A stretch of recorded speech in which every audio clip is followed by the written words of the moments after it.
என்பது வெறும் இலைகள் தழைகள் என்பதல்ல. அவற்றின் பயன்பாடுகளை நாம் அறிந்து கொண்டு முறையாக பயன்படுத்தினால் பல ஆண்டுகள் நோய் இல்லாமல் வாழலாம். இன்றைக்கு டாக்டர் கௌதமன் அவர்கள் எந்த மூலிகையின் பயன்பாடுகளை நம்மிடையே பகிர்ந்து கொள்ள இருக்கிறார் என்பதை கவனிக்கலாம். நிகழ்ச்சியில் அடுத்த பகுதியாக வரவிருப்பது பல்லாண்டு வாழ்ந்திட. அன்பான கலைஞர் தொலைக்காட்சி நேயர்களுக்கு என்னுடைய இனிமையான காலை வணக்கங்கள். இன்னும் பார்க்கக்கூடிய தாவரத்துடைய பெயர் சிறு தேக்கு அப்படின்னு சொல்லக்கூடிய ஒரு கொடி வகை தாவரம். கொடிங்கிறத விட புதர் செடி வகை தாவரம்னு சொல்லலாம். ரொம்ப அழகான வெண்மை நிறமான பூக்களை கொண்டு படர்ந்து வளரக்கூடிய தாவரத்தில் ஒரு வகை இந்த சிறு தேக்கு. இந்த சிறு தேக்கை பொறுத்தவரையிலும் பார்த்திங்கன்னா இதோடைய வேரை நம்ம மருந்துக்கு பயன்படுத்துவோம். இந்த வேர் பார்த்திங்கன்னா ஒரு கயிறு எடுத்து முடிச்சு போட்டு அங்கங்கே முடிச்சு போட்டால் எப்படி முடிச்சுகள் தொங்கி கொண்டு இருக்குமோ அதே போல் வேர் அங்கங்கே முடிச்சுகள் தொங்கி கொண்டிருப்பதை நம்ம பார்க்க முடியும். இந்த சிறுதேக்கை பொறுத்தவரையிலும் பார்த்திங்கன்னா இன்றைக்கு ஏற்படுகின்ற சிக்கன்குனியா சம்பந்தப்பட்ட காய்ச்சல்கள், அதே போல் டெங்கு சம்பந்தப்பட்ட காய்ச்சல்கள், இன்றைக்கு ஏற்படுகின்ற எந்த வகையான வைரஸ் சம்பந்தப்பட்ட காய்ச்சலாக இருந்தாலும் அதை குணப்படுத்தக்கூடிய ஒரு மிகச்சிறந்த மருந்து எதுன்னு கேட்டிங்கன்னா இந்த சிறுதேக்கு தான்.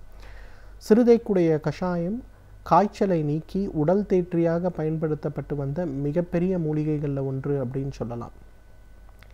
இன்றைக்கு மட்டும்தான் இந்த மாதிரி தொற்று நோய்கள் இருக்கிறதா, பழங்காலத்தில் தொற்று நோய்கள் இல்லையா அப்படின்னு கேட்டிங்கன்னா பழங்காலத்திலும் இது சம்பந்தப்பட்ட நிறைய தொற்று நோய்கள் ஏற்பட்டதை நம்ம பார்க்க முடிகிறது. குறிப்பாக இந்த புரட்டாசி மாதங்களில், ஆடி மாதங்களில் எப்பெல்லாம் மழை பெய்யுமோ, எப்பெல்லாம் ஆற்றுகளில் அதிகமான தண்ணீர் பெருக்கு ஏற்படுகிறதோ அந்த மாதிரி காலங்களில் எல்லாமே பார்த்திங்கன்னா நிறைய கிராமங்களில் இந்த மாதிரி தொற்று நோய்கள் ஏற்பட்டதை பார்க்குறோம். அப்போ அதெல்லாம் எப்படி குணப்படுத்தினாங்கன்னு பார்க்கும்போது சிறுதேக்கு கஷாயத்தை இன்றைக்கு எங்கெல்லாம் நமக்கு நிலவேம்பு குடிநீர் அரசாங்கத்தால் விநியோகிக்கப்படுகிறதோ அதே போல் சிறுதேக்கு சம்பந்தப்பட்ட கஷாயங்கள் அந்த காலத்திலும் விநியோகிக்கப்பட்டு இந்த மாதிரி தொற்று நோய்கள் தடுக்கப்பட்டதை நம்ம பார்க்குறோம். குறிப்பாக டைஃபாய்டு சம்பந்தப்பட்ட, மலேரியா சம்பந்தப்பட்ட, டெங்கு சம்பந்தப்பட்ட, அதே போல் சிக்கன்குனியாக்கள் சம்பந்தப்பட்ட காய்ச்சல்கள் மிகப்பெரிய அளவில் அந்த காலத்தில் எராடிகேட் பண்ணப்பட்டதற்கு முக்கியமான காரணமாக இந்த சிறுதேக்கு இருக்கிறத நிறைய சங்க இலக்கியங்கள் நூல்கள்லாம் நம்ம பார்க்க முடிகிறது. ஏதோ காரணங்களால் இந்த சிறுதேக்கு சம்பந்தப்பட்ட மருந்துகள் இன்றைக்கு நம்ம சித்த மருத்துவத்தில் அதிகமாக உபயோகப்படுத்தப்பட்டு வராமல் இருக்கிறத பார்க்க முடிகிறது. ஆனால் ஆயுர்வேத மருத்துவத்தை பொறுத்தவரையிலும் இந்த சிறுதேக்கு சம்பந்தப்பட்ட காரணிகள் மிகப்பெரிய அளவில் உபயோகப்படுத்தப்பட்டு வரதை இன்றும் நம்ம பார்க்குறோம். இரண்டாவது, இன்றைக்கு ஆஸ்துமா நோய்க்கு குணம் இருக்கிறதா, ஆஸ்துமா நோயை குணப்படுத்த முடியுமா, ஆஸ்துமா ஏற்பட்டு பல வருடங்களாக நான் கஷ்டப்படுறேன், ஆஸ்துமா வந்தாலே எனக்கு ஆயுசு ஃபுல்லாக மருந்துகள் சாப்பிட்ணுன்னு சொல்லிட்டாங்க, எனக்கு ரொம்ப கஷ்டமாக இருக்கிறது, நான் யூஸ் பண்ணக்கூடிய ஊசி மருந்துகள், எனக்கு உபயோகப்படுத்தக்கூடிய மூச்சுக்குழலில் இருக்கக்கூடிய மருந்துகள் எல்லாமே என்னை மிகப்பெரிய அளவில் பாதிக்கிறது, நான் என்ன பண்ணட்டும் அப்படின்னு கேட்கக்கூடிய கேள்வி இன்றைக்கி நிறைய பேர் கேட்கக்கூடிய ஒரு கேள்வியாக இருக்கிறத பார்க்குறேன். ஆஸ்துமா நோயை குணப்படுத்தக்கூடிய, ஆஸ்துமா நோயை கட்டுக்குள் வைத்திருக்கக்கூடிய மிகச்சிறந்த மருந்து இந்த சிறுதேக்கு அப்படின்னு தான் சொல்லணும். மிக கசப்பான சுவை இருக்கக்கூடிய ஒரு கஷாயம் அது. 1 லிட்டர் தண்ணீருக்கு 20 கிராம் அளவுக்கு சிறுதேக்குடைய வேர்களை போடுங்க, நல்லா கொதிக்க வைங்க, அதை ஒரு 1/2 லிட்டராக குறைங்க, வடிகட்டுங்க. இதை ஒரு தேநீர் பருகுவது போல் தேவைப்பட்டால் சிறிதளவு பனங்கற்கண்டு அல்லது தேன் கலந்து காலை ஒரு முறை, மதியம் ஒரு முறை, இரவு ஒரு முறைன்னு உணவுக்கு முன்பு இந்த கஷாயத்தை சாப்பிட ஆரம்பிங்க. ஒரு 3 மாதத்தில் பாருங்கள் உங்கள் நுரையீரலுடைய சுருங்கி விரிகின்ற தன்மையில் ஒரு மிகப்பெரிய மாற்றம் இருக்கிறத பார்க்க முடியும். அடிக்கடி சளி, இருமல் சம்பந்தப்பட்ட தொல்லைகளால் அவதிப்படுகின்ற விஷயத்தில் ஒரு மிகச்சிறந்த மாற்றம் ஏற்படுவதை பார்க்க முடியும். சிறிது நேரம் நடந்தாலே மூச்சு வாங்குகிறது, படிக்கட்டு ஏறினாலே மூச்சு வாங்குகிறதுன்னு சொல்லக்கூடிய விஷயங்களில் ஒரு நல்ல மாற்றம் ஏற்படுவதை பார்க்க முடியும். ஸோ இந்த மாதிரி விஷயங்களை குணப்படுத்தக்கூடிய, நன்றாக வேகமாக குணப்படுத்தக்கூடிய விஷயங்கள் இந்த சிறுதேக்கு இருக்கிறத நம்ம பார்க்க முடியும். அதே போல் இன்றைக்கு ரொமட்டாய்டு ஆர்த்ரைட்டிஸ் சம்பந்தப்பட்ட மூட்டு வலிகள், காய்ச்சலால் ஏற்படுகின்ற மூட்டு வலிகள், காய்ச்சலுக்கு பிறகு தொடர்ந்து இருக்கக்கூடிய மூட்டு வலிகள் சம்பந்தப்பட்ட பிரச்சனைகளை குணப்படுத்தக்கூடிய மிகச்சிறப்பான மருந்து இந்த சிறுதேக்குன்னு சொல்லலாம். இன்றைக்கு நம்மெல்லாம் மூட்டு வலி வந்தால் என்ன பண்ணுறோம், ஏதோ ஒரு வலி நிவாரண மாத்திரைகளை எடுத்துக்கிறோம், அல்லது தேவைப்பட்டால் தினசரி வலி நிவாரண மாத்திரைகளை கொண்டே வாழ்க்கையை தள்ளுகிறோம். வலி நிவாரண மாத்திரைக்கு பதிலாக உடலுக்கு பக்க விளைவு ஏற்படுத்தாத ஒரு மூலிகை பொருள் இருக்குமேயானால் அந்த மூலிகை பொருளை உணவாக பயன்படுத்தி வலியிலிருந்து வெளிப்படுவதற்கு முயற்சி செய்யலாம் இல்லையா? அந்த வகையில் பார்த்தோன்னா சிறுதேக்கிலிருந்து எடுக்கக்கூடிய கஷாயம் வந்து இந்த மாதிரி ஏற்படக்கூடிய வலிகளை குறைக்கக்கூடிய ஒரு மிகச்சிறந்த மருந்துன்னு சொல்லலாம். ஒரு 200 மில்லி அளவுக்கு தண்ணீர் எடுங்க, ஒரு தேக்கரண்டி இந்த சிறுதைக்குடைய சூரணத்தை போடுங்க, நல்லா கொதிக்க வைங்க, ஒரு 100 மில்லியாக அதை குறைச்சிருங்க, வடிகட்டுங்க. வடிகட்டி எடுக்கக்கூடிய அந்த ஒரு கஷாயத்தை காலை ஒருவேளை உணவுக்கு முன்பு, இரவு ஒருவேளை உணவுக்கு முன்பு அப்படிங்கிற மாதிரி, அல்லது வந்து 3 வேளையுமே நம்ம உணவுக்கு முன்பு அப்படிங்கிற மாதிரி தொடர்ந்து எடுக்க ஆரம்பித்தோமேயானால் உடலுடைய வலிகளை உண்டாக்கக்கூடிய காரணிகள், குறிப்பாக மூட்டு வலிகளை உண்டாக்கக்கூடிய காரணிகள், மூட்டு வலிகளில் ஏற்படுகின்ற வலிகள் சம்பந்தப்பட்ட பிரச்சனைகளில் ஒரு மிகப்பெரிய அளவில் முன்னேற்றம் ஏற்பட்டு அந்த வலிகள் படிப்படியாக குறைந்து வரதை பார்க்கலாம். வலி நிவாரண மாத்திரைகளை உபயோகப்படுத்தும் போது வயிற்றில் ஏற்படுகின்ற வலி சம்பந்தப்பட்ட பிரச்சனைகள், வயிற்றில் ஏற்படுகின்ற புண்கள், கிட்னி சம்பந்தப்பட்ட பாதிப்புகள், உடலுடைய சோர்வு சம்பந்தப்பட்ட பிரச்சனைகள், வலி நிவாரண மாத்திரைகளுடைய அளவு நாளுக்கு நாள் அதிகமாகிக் கொண்ட பிரச்சனைகள்லாம் இருக்கிறத பார்க்கலாம். ஆனால் இயற்கை பொருளான இந்த சிறுதேக்கிலிருந்து எடுக்கக்கூடிய கஷாயத்தை நம்ம எடுத்துக்கொள்ளும் போது வலிகளோ அல்லது வந்து வலி நிவாரண மாத்திரைகளால் ஏற்படுகின்ற எந்த விதமான பக்க விளைவும் இல்லாமல் ஒரு உணவுப் பொருளாகவே அதை பயன்படுத்த முடியறத பார்க்கலாம். அதே போல் சிறுதைக்குடைய வேருடைய அந்த ஒரு வேர்கள் பார்த்திங்கன்னா மிகச் சுலபமாக நாட்டு மருந்து கடைகளில் கிடைக்கக்கூடிய பொருட்கள். எந்த நாட்டு மருந்து கடைகளில் போய் நீங்கள் சிறுதைக்கு அதோடைய வேர் வேண்டும்னு கேட்டிங்கன்னா உடனே கொடுப்பாங்க. அதை வந்து நீங்கள் அழகாக வீட்டிலேயே பொடி செஞ்சு வச்சு நம்ம உபயோகப்படுத்தலாம். இன்றைக்கு நிறைய பேருக்கு பார்த்திங்கன்னா அலர்ஜிக் ரைனைட்டிஸ்ன்னு சொல்லக்கூடிய பிரச்சனை. காலையில் எழுந்தாலே மூக்கிலேருந்து தண்ணி கொட்டிக்கிட்டே இருக்கும். அந்த மூக்கிலேருந்து தண்ணீர் கொட்டும் போது பார்த்திங்கன்னா ஒரு 150 தும்மல் கூட தினசரி போட வேண்டிய சூழல் நிறைய பேருக்கு ஏற்படுவதை பார்க்கலாம்.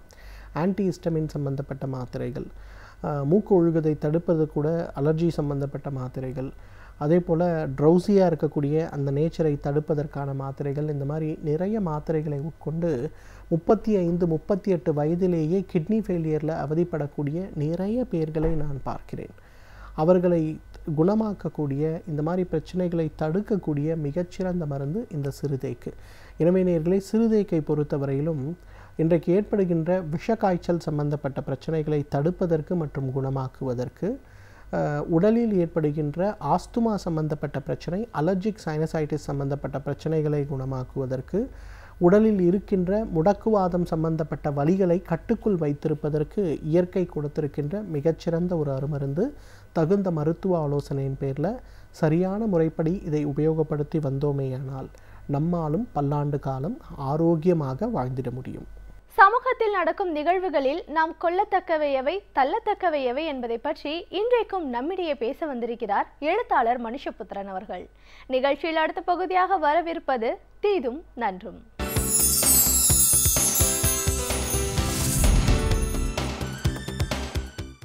வணக்கம் நண்பர்களே, இன்னும் ஒரு இனிய காலை பொழுதில் தீதும் நன்றும் நிகழ்ச்சியில் உங்களை சந்திப்பதில் மிக்க மகிழ்ச்சி அடைகிறேன். சென்னை மற்றொரு மோசமான ஒரு காலத்தில் இருந்து கொண்டிருக்கிறது. முக்கியமாக வடகிழக்கு பருவமழையினுடைய துவக்கமே இன்று நமக்கு பேரதிர்ச்சியாகவும் பேரிடியாகவும் மாறியிருக்கிறது. இன்னும் வரப்போகிற நாட்களில் கடுமையான மழைப்பொழிவுகள் இருக்கலாம், இன்னும் ஒரு மாதத்திற்கு மழை நீடிக்கும் என்கிற வானிலை அறிக்கைகள் சொல்லப்படுகின்றன. ஆனால் முதல் 3 நாள் மழைக்கே சென்னை மிதக்க ஆரம்பித்து விட்டது. நாம் 2 மாபெரும் துயரங்களை கடந்த 2 ஆண்டுகளில் கடந்து வந்திருக்கிறோம். 2015 டிசம்பரில் ஏற்பட்ட பெரும் வெள்ளப்பெருக்கு, முக்கியமாக அதிமுக ஆட்சி செம்பரம்பாக்கம் ஏரியை முன்னறிவிப்பின்றி திறந்ததன் மூலமாக ஏற்பட்ட அந்த வெள்ளத்தில் பெரும் உயிரிழப்புகளும் சொத்துக்களினுடைய இழப்புகளும் ஏற்பட்டதோடு மட்டுமல்ல, அன்றைக்கு பாதிக்கப்பட்டவர்கள் இன்றைக்கும் கூட மீண்டு வர முடியவில்லை, அவர்களுக்கான நிவாரணங்கள் கூட கிடைக்கவில்லை என்பதைத்தான் நாம் பார்த்தோம். 2016 டிசம்பரில் வார்தா புயல் சென்னை நகரத்தையே புரட்டி போட்டது. சென்னை நகரத்தினுடைய லட்சக்கணக்கான மரங்கள் அழிந்து போயின, மக்களுடைய ஏராளமான வீடுகள் அழிந்து போயின. அப்போது பாதிக்கப்பட்டவர்களுக்கு கூட இன்னும் நிவாரணம் கூட கிடைக்கவில்லை. இந்த நிலையில் தான் ஒரு மிகப்பெரிய ஒரு வெள்ளம், ஒரு மிகப்பெரிய புயல், இரண்டையும் சந்தித்த ஒரு நகரம் எவ்வளவு ஆயத்தமாக இருக்க வேண்டும், ஒரு அரசு எவ்வளவு முன்னெச்சரிக்கையுடன் இருக்க வேண்டும் என்பதை சற்றே நினைத்து பார்க்க வேண்டும். ஆனால் தொடர்ந்து இதை பற்றி எதிர்க்கட்சிகளும் ஊடகங்களும் எச்சரித்து கொண்டே இருந்தன. நீர்நிலைகளை தூர்வாருங்கள், அதே போல் குப்பைகளை நீங்கள் அகற்றுங்கள், பெரிய மழை பெய்தால் தண்ணீர் வடிவதற்கான அந்த வடிகால் வசதிகளை ஒழுங்குபடுத்துங்கள், அதற்காக என்ன செய்திருக்கிறீர்கள் என்று கேட்டபோதெல்லாம் நாங்கள் எல்லா ஏற்பாடுகளையும் செய்து முடித்து விட்டோம், நிச்சயமாக இந்த வருடம் எந்த பாதிப்பும் இருக்காது என்று திரும்ப திரும்ப அரசின் தரப்பில் பதில் சொல்லப்பட்டது. சென்னையை இந்த பருவமழை வெள்ளம் சூழ்வதற்கு 2 நாட்களுக்கு முன்பு அமைச்சர் எஸ்பி வேலுமணி பேசுகிறார். நாங்கள் அமெரிக்காவில் இருப்பது போன்ற ஏற்பாடுகளை இங்கு வெள்ளத்தடுப்பிற்கு செய்திருக்கிறோம், அமெரிக்காவிற்கு நிகரான ஏற்பாடுகளை செய்து கொண்டிருக்கிறோம் என்று. அப்பொழுதே அது ஒரு நகைச்சுவையாக பார்க்கப்பட்டது. ஆனால் அது எவ்வளவு கொடூரமான நகைச்சுவை என்பதை அடுத்த 2 நாட்களில் மக்கள் புரிந்து கொண்டார்கள். அதாவது 2015ஆம் ஆண்டு எந்தெந்த பகுதிகளில் எல்லாம் வெள்ள பாதிப்பு ஏற்பட்டதோ அதே பகுதிகளில் மீண்டும் வெள்ளம், அதே பகுதிகளில் மீண்டும் பாதிப்பு. என்ன காரணங்களுக்காக அன்றைக்கு வெள்ளம் ஏற்பட்டதோ அதே காரணங்கள் இன்றும் அப்படியே இருக்கின்றன. அதாவது தண்ணீர் செல்வதற்கான எந்த வடிகால் வசதியும் இல்லை. ஒவ்வொரு இடத்திலும் தண்ணீர் பெருமளவு தேங்கி நிற்கிறது. அதை அகற்றுவதற்கான போதுமான எந்திரங்களோ ஊழியர்களோ இல்லை. ஒரு நாள் மழையில் ஒட்டுமொத்த நகரமுமே ஸ்தம்பித்து போன காட்சியை நாம் கண்டோம். அந்த கொடூரத்தினுடைய உச்சக்கட்டமாக கொடுங்கையூரில் 2 சிறுமிகள் அங்கே திறந்து கிடந்த மின்சார ஜங்ஷன் பாக்ஸ், அந்த ஜங்ஷன் பாக்ஸ் அருகே விளையாடி கொண்டிருந்த போது அந்த ஜங்ஷன் பாக்ஸே மூழ்கிற அளவிற்கு அங்கு தண்ணீர் வந்திருந்தது. ஏனென்றால் அந்த ஜங்ஷன் பாக்ஸ், இந்த மின்சார ஜங்ஷன் பாக்ஸ் என்பது ஒரு தரையிலிருந்து மிக குறைவான உயரத்தில் வைக்கப்பட்டிருந்தது. அதன் காரணமாக அங்கிருந்து மின்சாரம் பாய்ந்த அந்த 2 சிறுமிகளும் துடிதுடித்து இறந்த காட்சியை கண்டு தமிழகமே அதிர்ந்தது. ஏனென்றால் இந்த அரசினுடைய அலட்சியத்திற்கு, இந்த அரசினுடைய பொறுப்பின்மைக்கு இது ஒரு சிறந்த உதாரணம். ஏனென்றால் அவர்களை பொறுத்த வரைக்கும் இந்த மின்சார ஜங்ஷன் பாக்ஸ் என்பது சமீபத்தில் நீதிமன்றம் கூட இதை பற்றி ஒரு கேள்வி எழுப்பியிருக்கிறது. நீங்கள் இந்த சிறுமிகளுடைய மரணத்தை ஒட்டி என்ன நடவடிக்கை எடுத்தீர்கள்? தமிழகம் முழுக்க மின்சார ஜங்ஷன் பாக்ஸ் இதுபோல திறந்துதானே கிடக்கிறது என்று நீதிபதிகள் கடுமையான கண்டனங்களை எழுப்பினார்கள். அதிலும் முக்கியமாக இதுபோன்ற விபத்துகள் எங்கே நடக்கின்றன என்று பார்த்தால் பெரும்பாலும் ஏழை எளிய மக்கள் வாழக்கூடிய இடங்களில் தான் இது நடக்கின்றன.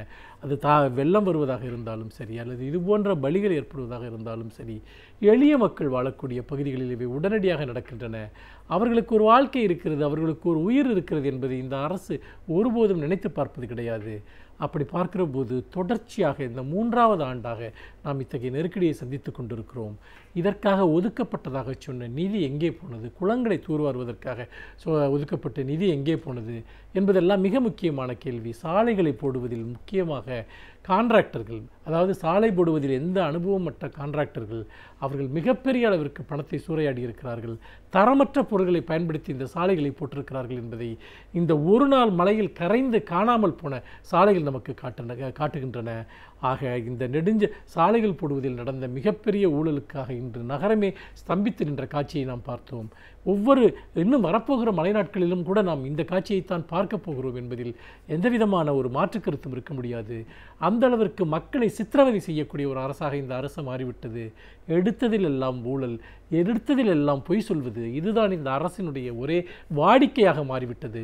அப்படி பார்க்கிற போது இந்த மழைக்காலம் என்பது மக்களுக்கு ஒரு சாபமாக மாறிக்கொண்டிருக்கிறது. மழை நமக்கு தேவை, நீர் நமக்கு தேவை, நம்முடைய குடிநீர் பஞ்சத்தை தீர்ப்பதற்கு தண்ணீர் நமக்கு தேவை. ஆனால் மக்கள் இன்று மழையை கண்டு அஞ்சுகிறார்கள். மழை வந்து விட்டாலே இது மின்சாரம் இருக்காது, அல்லது வாகனங்களை ஓட்ட முடியாது, வீடுகளுக்குள் தண்ணீர் வந்துவிடும், வீடுகளுக்குள் விஷப்பூச்சிகள் வந்துவிடும் என்றெல்லாம் அஞ்சுகிற அளவிற்கு ஒட்டுமொத்தமாகவே இந்த நகரம் சீர்குலைக்கப்பட்டிருக்கிறது. அதே போல் நீங்கள் உள்ளூராட்சி பிரதிநிதிகள் யாரும் இல்லாத நிலையில் மக்கள் தங்கள் குறைகளை கூட சொல்வதற்கு யாரும் இல்லை. உள்ளூராட்சி தேர்தல்களை நடத்தாமல் இந்த அரசு முடக்கி வைத்திருக்கிறது. மொத்தத்தில் இங்கு அரசு என்ற ஒன்றே இல்லை என்பதைத்தான் இந்த வெள்ளக்காட்சிகளும் நமக்கு காட்டுகின்றன. மீண்டும் இன்னும் ஒரு புதிய சிந்தனையோடு உங்களை சந்திக்கிறேன். நன்றி, வணக்கம். ஒரு துறையின் மீது நமக்கு விருப்பம் இருக்கும் பொழுது அந்த துறையை பற்றி முழுமையான தகவல்களை நாம் அறிந்து கொண்டால் மட்டுமே அந்த துறையை நோக்கி நம்மால் பயணம் செய்ய முடியும். அந்த வகையில் இந்த பகுதியில் நாம் சந்திக்கும் ஒவ்வொரு சிறப்பு விருந்தினரும் அவர்களின் துறைகளை பற்றி பல அனுபவங்களை நம்மிடையே பகிர்ந்து கொண்டு வருகிறார்கள். அந்த வகையில் இன்றைக்கு நாம் சந்திக்கவிருக்கும் சிறப்பு விருந்தினர் எந்த துறையிலிருந்து வந்து என்ன பயனுள்ள தகவல்களை நம்மிடையே பகிர்ந்து கொள்ள இருக்கிறார் என்பதை கவனிக்கலாம்.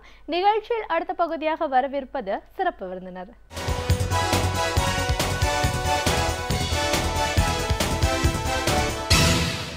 வணக்கம் நேயர்களே, விடியலைவா நிகழ்ச்சியின் சிறப்பு விருந்தினருக்கான நேரம் இது. இன்றைய சிறப்பு விருந்தினர் சமூக சேவகர், வெளிநாடு வாழ் இந்தியர் டாக்டர் ஷீபா லூர்தஸ். ஒரு வெளிநாடு வாழ் இந்தியரா சமூக சேவை அப்படிங்கிறதுல எவ்வளோ தூரம் முக்கியத்துவம் வாய்ந்ததாக இருக்குது, எவ்வளோ தூரம் தேவைகள் இருக்குது அப்படிங்கிறத தெரிஞ்சுக்கிட்டு அதற்கான பணிகளில் இவங்களை ஈடுபடுத்திட்டு இருக்காங்க. இது மட்டும் இல்லாமல் இவங்க முன்னாள் மிஸ் தமிழ்நாடுவாக இருக்காங்க. அது சார்ந்த துறைகளுக்கு போகாமல் சேவையில் இவங்க எப்படி இவங்களை இணைச்சிக்கிட்டாங்கன்னு பல தகவல்களை நம்ம அவங்க கிட்ட கேட்டு தெரிஞ்சுக்கலாம். வணக்கம் மேடம். வணக்கம். ஒரு சமூக சேவகராக முதல்ல எங்கள் நிகழ்ச்சிக்கு உங்களை நாங்கள் வரவேற்கிறோம் மேடம். சமூக சேவகர் அப்படின்னு சொல்லும்போது நீங்கள் அடிப்படையில் வெளிநாடு வாழ் இந்தியர், தமிழகத்தை சார்ந்தவர் அப்படிங்கிற முறையில் முன்னாள் மிஸ் தமிழ்நாடுவாக இருந்திருக்கீங்க. பொதுவாக இந்த மாதிரியான ஒரு இதில் ஒரு டைட்டில்லாம் வின் பண்ணவங்களுக்கு வந்து அவங்களோட ஆசை தேடல் எல்லாமே ஒரு கலைத்துறையை சார்ந்தே இருக்கும். அதில் போகணும் அப்படின்ற ஒரு பயணத்தை தொடங்குவாங்க. ஆனால் அந்த மாதிரியான ஒரு விஷயங்களுக்கு அப்பாற்பட்டு நீங்கள் ஒரு சைக்கலாஜிக்கல் கவுன்சிலராக இருக்கீங்க. மனிதவள மேம்பாடு சார்ந்தும் மனநலம் சார்ந்தும் நிறைய ஆலோசனைகள் வழங்கிட்டு இருக்கீங்க. அது சேவையில் ஒரு பணியாகவும் இருக்குது அப்படின்னு சொல்லலாம். இப்போது தமிழ்நாட்டை பொறுத்த வரைக்கும் ஆதரவற்றவர்களுக்கான ஒரு உதவிகள் செய்யணும் அப்படின்ற ஒரு நோக்கத்தோடு நீங்கள் தமிழ்நாட்டுக்கு வந்திருக்கீங்க. ஸ்வீடன்லேயும் வந்து உங்களுடைய பணிகளை நீங்கள் ஆதரவற்றோர் சார்ந்து சோஷியல் ஆக்டிவிஸ்டாகவும் உங்களோட பணிகளை அங்கேயும் தொடர்ந்துட்டுருக்கீங்க. ஒரு வெளிநாடு வாழ் இந்தியராக சமூக ஆர்வராக உங்களை பற்றின நிறைய விஷயங்களை எங்களோட நீங்கள் முழுமையாக பகிர்ந்துக்கணும் மேடம். முதல்ல அந்த டைட்டிலிருந்து பேச ஆரம்பிக்கலாம். ஒரு முன்னாள் மிஸ் தமிழ்நாடுவாக இருந்த ஒரு நீங்கள் அந்த மாதிரியான ஒரு டைட்டில், அதுக்கு நம்மளை தயார்படுத்திக்கணும், நம்ம போகணும் அப்படின்னு ஒரு எண்ணம் உங்களுக்கு எப்படி ஏற்பட்டுச்சு? அதுக்கப்புறமா அந்த துறையில் போகாமல் உங்களை நீங்கள் மாற்றிக்கிட்ட விதம் பற்றி சொல்லுங்கள். பியூட்டி கான்டெஸ்ட்டில் வின் பண்ணணும் அப்படின்ற ஆம்பிஷன் எனக்கு சைல்ட்ஹுட்லேருந்து இருந்தது இல்லை. ஓகே. பட் இது வந்துட்டு சர்ப்ரைசிங்கான பல ஈவெண்ட்ஸுக்கு நம்ம லைஃப்பில் நடந்ததில் ஒன்று தான் எனக்கு இந்த மிஸ் தமிழ்நாடு டைட்டில் திங். எனக்கு இன்னும் ஞாபகம் இருக்குது, அந்த டைட்டிலுக்கு அந்த கான்டெஸ்ட்டுக்கு நான் பார்ட்டிசிபேட் பண்ணுறதுக்கு எனக்கு வந்துட்டு ஒரு ஆப்பர்ச்சுனிட்டியாக ஒரு ஈவெண்ட் மேனேஜர் நான் வந்துட்டு on the way by road நான் எதார்ச்சியாக மீட் பண்ணும்போது அப்போ தான் நான் குரோவேஷியா ரிட்டர்ன். நான் அப்போ ஒரு ப்ராஜெக்ட் அசைன்மெண்ட் குரோவேஷியா முடிச்சுட்டு நான் இந்தியாவுக்கு வரேன். உங்களுடைய இந்த பாடி ஸ்ட்ரக்சர்லாம் பார்த்துட்டு, இல்லைங்க உங்களுக்கு டேலண்ட் இருக்குன்னு நான் நினைக்கிறேன், கார்டை கொடுத்து இந்த மாதிரி ஒரு ஆடிஷன் போயிட்டுருக்கு, நீங்கள் போய் பார்ட்டிசிபேட் பண்ணி பாருங்கள், எனக்கு உங்கள் மேலே ஒரு கான்ஃபிடென்ட் இருக்குன்னு கார்டு வாங்கினாரு. நான் ஆரம்பத்தில் ட்ரை பண்ணும்போது நம்ம அந்த அளவுக்கு சீரியஸாக இல்லை. பட் ஆனால் ஓகே, என்னுடைய பர்சனாலிட்டியில் ஓரளவு ட்ரஸ்ட், சரி என்ன தான் நம்ம ட்ரை பண்ணி பார்க்கலாம் அப்படின்னு தான் நான் வந்தது. பட் ஃபர்ஸ்ட் ரவுண்டும் சரி, செகண்ட் ரவுண்டும் சரி, நிறைய ஒரு 32 ரவுண்டு இருக்குங்க. நம்ம அந்த ஃபைனல் அந்த ஆன் ஸ்டேஜ் அந்த ஈவெண்ட் நம்ம போகிறதுக்கே ஒரு 5 லட்சம் பேர் அதில் அப்ளை பண்ணியிருப்பாங்க. அதில் ஃபைனலாக 16 பேர் தான் ஸ்டேஜில் நிற்பாங்க. வரிசையாக ஒவ்வொரு ரவுண்ட்லேயும், ஸ்கின் டெஸ்ட்லேயும் சரி, ஃபோட்டோஜெனிக் ரவுண்ட்லேயும் சரி, ஐக்கியூலேயும் சரி, எல்லாத்துலேயும் பார்த்தா நான் டாப்பில் வந்துக்கிட்டே இருந்தேன். அதுக்கப்புறம் ஒரு கட்டத்துக்கு மேலே நமக்குள்ளேயே ஒரு பர்னிங் ஃபயர், நம்ம இவ்வளோ தூரம் வந்திருக்கோம், இதுக்கு மேலே நம்மளாலேயே முயற்சி பண்ண முடியாது அப்படின்னு. என்னோட பார்ட்டிசிபேட் பண்ண முக்கால்வாசி பேர் வந்துட்டு மாடல்ஸாக இருக்கிறவங்க, அந்த பெரிய பெரிய அந்த எல்லோரியல், லாக்மி மாடல்ஸ், ஜூனியர் ஆர்டிஸ்ட், அவங்களுக்குலாம் வந்துட்டு அது ப்ரொஃபஷன் மாதிரி. எனக்கு அதை பற்றி எதுவும் தெரியாது. நான் அப்போ வந்துட்டு ஒரு சாஃப்ட்வேர் இன்ஜினியர் மாதிரின்னு வைங்களேன். ஸோ அங்கே நான் ஒருத்தி தான் வந்துட்டு எல்லாம் எனக்கு கற்றுக்குட்டி அப்படின்வாங்க. எனக்கு கேட் வாக்னா என்னன்னு எனக்கு தெரியாது. நாளைக்கு கேட்வாக் ரவுண்டு அப்படின்றாங்க, எனக்கு கேட்வாக்னா என்னன்னே தெரியாது. Over the night full pointed boots போட்டுட்டு ஹோல் நைட் ஃபுல்லாக ப்ராக்டிஸ் பண்ணுறேன். இன்டர்நெட்டில் பார்த்துட்டு ஓகே கேட்வாக்னா இப்படி தானா அப்படின்ட்டு ஃபைனலாக அந்த ரவுண்டு வின் பண்ணுறேன். ஸோ இந்த டைட்டிலை நான் வின் பண்ணதுக்கான மேஜர் காரணம் பார்த்தீங்கன்னா டிட்டர்மினேஷனுங்க. ஒரு கட்டத்துக்கு மேலே நான் ரொம்ப ஃபோக்கஸ் பண்ண ஆரம்பிச்சிட்டேன். என்னுடைய பர்னிங் ஃபயர் எப்படி நான் இவ்வளோ தூரம் வந்துட்டேன், வி நீட் டு வின் அப்படின்ட்டு. ஸோ டேலண்ட் ரவுண்ட்லேயும் வந்துட்டு I am good in dance, especially western டான்ஸ்னால் கொஞ்சம் நம்ம நல்லாவே பண்ணுவோம். ஸோ டேலண்ட் ரவுண்ட்லேயும் பார்த்தீங்கன்னா அந்த எத்தனிக் ரவுண்ட்லேயும் I was the topper, cocktail ரவுண்ட்லேயும் ஐ வாஸ் த டாப்பர். அதுக்கப்புறம் இந்த டேலண்ட் ரவுண்டில் with the dance and so on, அப்புறம் பேக்ரவுண்ட், ஸோ எல்லாத்துலேயும் பார்த்தா மேக்ஸிமம் ஸ்கோர்னு ஐ ஒன் மிஸ் தமிழ்நாடு. இதில் என்னென்னா சப்டைட்டில்ஸ் ரெண்டும் சேர்ந்து நான் வின் பண்ணேன். அது வந்துட்டு எனக்கு எப்படின்னா ரொம்ப ஒரு சர்ப்ரைஸ் வித் ஷாக்குன்னு கூட சொல்லலாம். மிஸ் பியூட்டிஃபுல் ஐஸும் வின் பண்ணேன் சப்டைட்டில், அதில் மிஸ் பியூட்டிஃபுல் ஹேர் ரெண்டுமே வின் பண்ணேன். ஸோ கையில் ஒரு 4 ட்ராஃபீஸோட மிகப்பெரிய செலிப்ரிட்டிஸ் என்னை சுற்றி இருக்கும்போது என்னால் நம்பவே முடியல. இது என் லைஃப்பில் வந்துட்டு நடக்குமான்னு நான் எதிர்பார்த்ததில்லை. அந்த விதத்தில் சொன்னால் எனக்கு அதிர்ஷ்டமாக இருக்குது, என்னுடைய ஹார்ட் ஒர்க்கும் ரொம்ப ப்ளே பண்ணுச்சு அப்படின்றது. ஸோ அது இன்னும் என்னால் மறக்க முடியாத ஒரு இனிமையான ஒரு அனுபவம்னு சொல்லலாம். ஓகே. உங்களோட பயணம் பார்த்தீங்கன்னா பல நிலைகளில் போயிருக்கு. இந்த மாதிரியான ஒரு விஷயம் நடந்தப்புறம் இது ஒரு பெரிய அச்சீவ்மெண்ட்டுக்கு அப்புறம் எல்லாருமே கலைத்துறை சார்ந்த ஒரு பயணப்படுவாங்க, இதில் நம்ம ஏதாவது பெருசாக பண்ணணுமோன்னு. ஆனால் நீங்கள் பார்த்தீங்கன்னா நீங்கள் ஐடி துறையில் இன்னைக்கு வரைக்கும் உங்களோட ப்ராஜெக்ட்ஸை தொடர்ந்துட்டுருக்கீங்க. காக்னிசிவ் டெக்னாலஜி சார்ந்த விஷயங்கள், அது சார்ந்த கவுன்சிலிங்லேயும் உங்களை ஈடுபடுத்தி கொடுத்துட்ருக்கீங்க. ஸோ ஒரு ப்ரொஃபஷன்லேயும் சரி, ஒரு சோஷியல் ஆக்டிவிஸ்டாகவும் சரி, உங்களால் எப்படி இந்த பெரிய ஒரு கேலிபருக்கு அப்புறம் மாறி போக முடிஞ்சிச்சு? என்னை பொறுத்த வரைக்கும் இந்த மிஸ் தமிழ்நாடு டைட்டிலை வந்துட்டு நான் ரொம்ப தலைக்கு எடுத்துகிட்டு போகல. ஏன்னா எனக்கு எப்பொழுதுமே மீடியா இண்டஸ்ட்ரிக்குள்ளே போகணுன்ற பேஷன் இருந்ததே கிடையாது. என்னை பொறுத்த வரைக்கும் ஃபேஷன் அப்படின்றது பேஷனாக நான் எடுத்துப்பேனே தவிர்த்து என்னுடைய ப்ரொஃபஷனாக நான் எப்பொழுதுமே நினச்சி பார்த்தது கிடையாது. ஸோ நான் ஐ வாஸ் ஜஸ்ட் கண்டினியூவிங், அவ்வளோதான். என்ன பண்ணிட்டு இருந்தோனோ அதை தான் நான் கண்டினியூ பண்ணனே தவிர்த்து இந்த டைட்டில் வின் பண்ணனால நான் மீடியா அந்த மாதிரின்ற எனக்கு தாட்ஸ் வந்ததே எனக்கு கிடையாது. பட் ஆனால் அந்த டைமுக்கு எனக்கு நிறைய மனித உரிமை பேஸ்ட் நிறைய ஆக்டிவிட்டீஸ், இப்போ வந்துட்டு நான் ஒரு செலிப்ரிட்டி நோன் ஃபிகர் அப்படின்றனால நிறைய இந்த மனித உரிமை அசோசியேஷன்ஸ் என்ன அப்ரோச் பண்ணியிருந்தாங்க. இந்த மாதிரி வந்துட்டு பல ஈவெண்ட்ஸ் ப்ரொமோட் பண்ணுறதுக்கு நீங்கள் வாங்க, குழந்தைகிட்ட பேசுங்க, இல்லை உமன்ஸ் ரைட், இந்த பெண்களின் உரிமை ரிலேட்டடாக வயலேஷன் ரிலேட்டடாக ஏதாவது நடந்ததுன்னா அது எப்படி நம்ம போராடுறது, அவேர்னஸ் கொடுங்க அப்படின்னு நம்ம வரும்போது அந்த மாதிரி விஷயங்களுக்கு நான் என்னுடைய டைட்டிலை நான் வந்துட்டு யூஸ் பண்ணியிருக்கேன். ஓகே, ஏன்னா ஒரு செலிப்ரிட்டியாக நம்ம வந்து நம்ம குழந்தைகிட்டயோ இல்லை மக்கள்கிட்டயோ நம்ம பேசும்போது அது ஒரு ரீச்சாக இருக்கும்.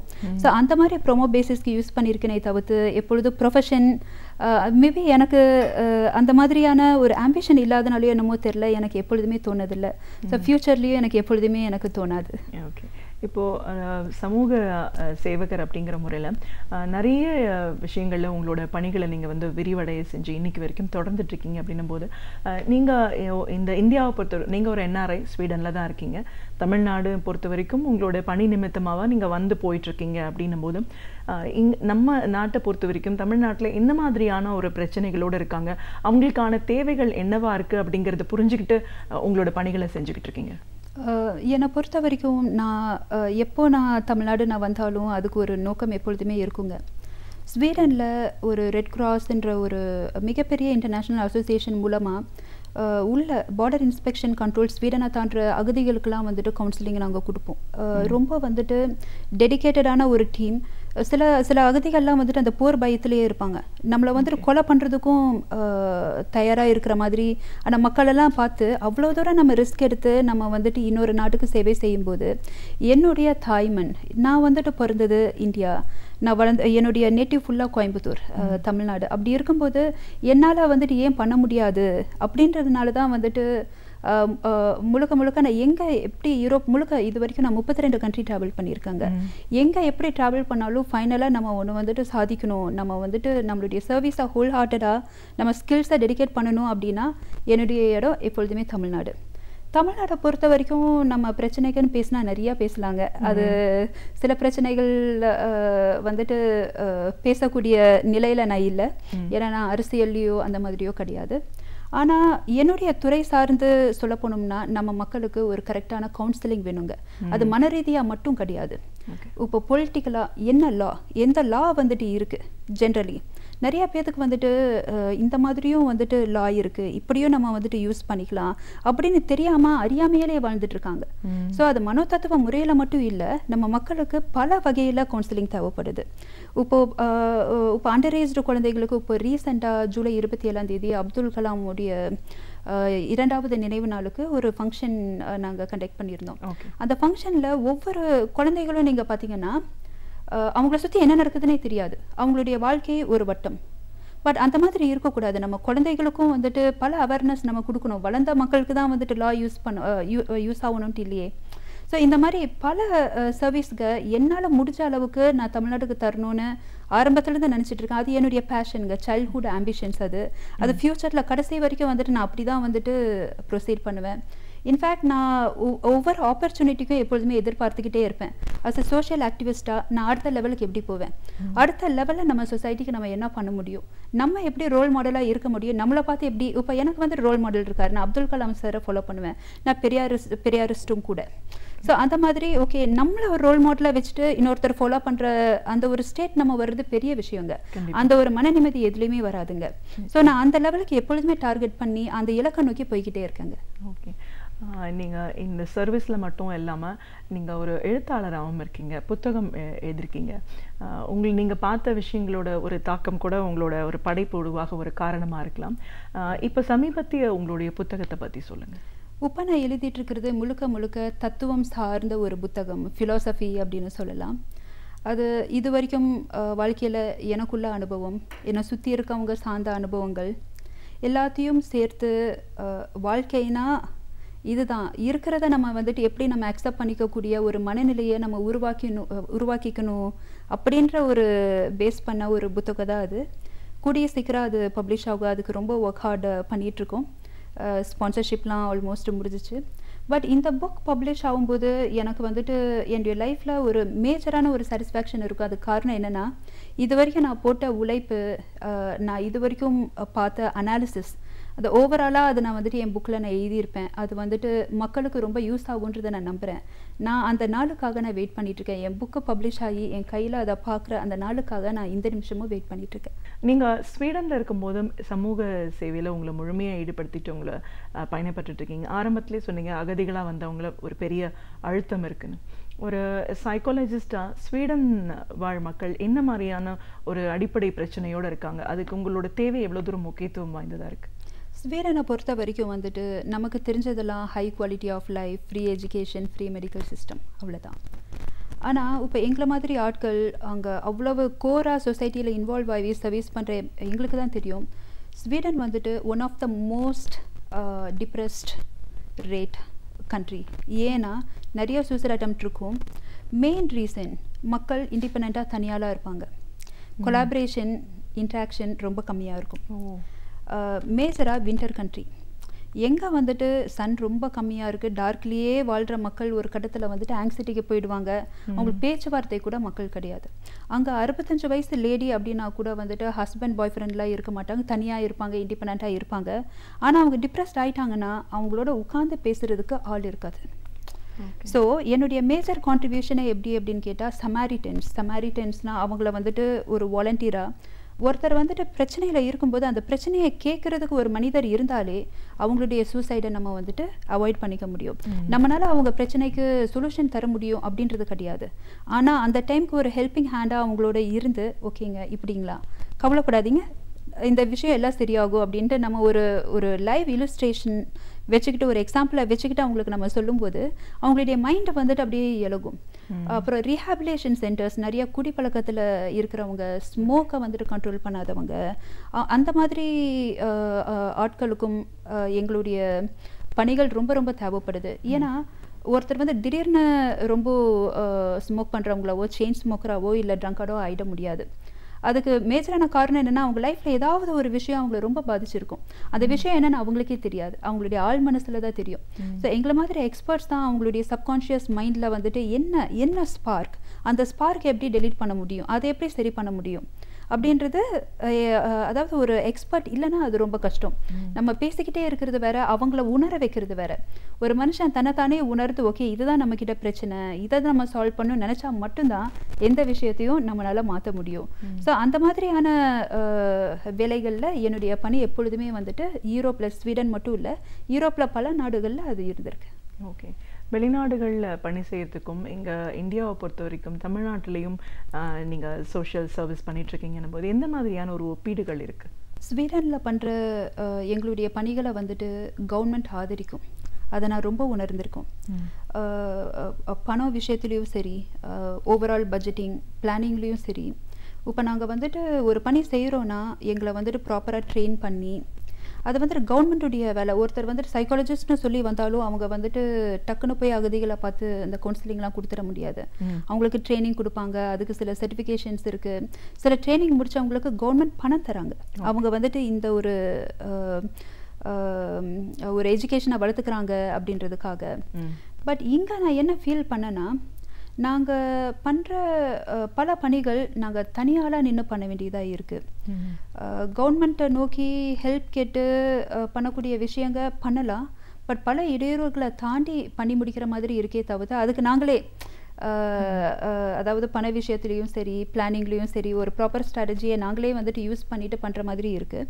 அதையும் தவிர்த்து இப்போ வந்துட்டு இந்தியன் ரெட் கிராஸ் சொசைட்டிக்குள்ளே நான் வந்துட்டு என்டர் ஆகியிருக்கேன். ஸோ கவர்மெண்ட்டுடைய சப்போர்ட்டை வச்சுட்டு நம்ம வந்துட்டு பல சர்வீஸ் பண்ணலாம் அப்படின்ட்டு.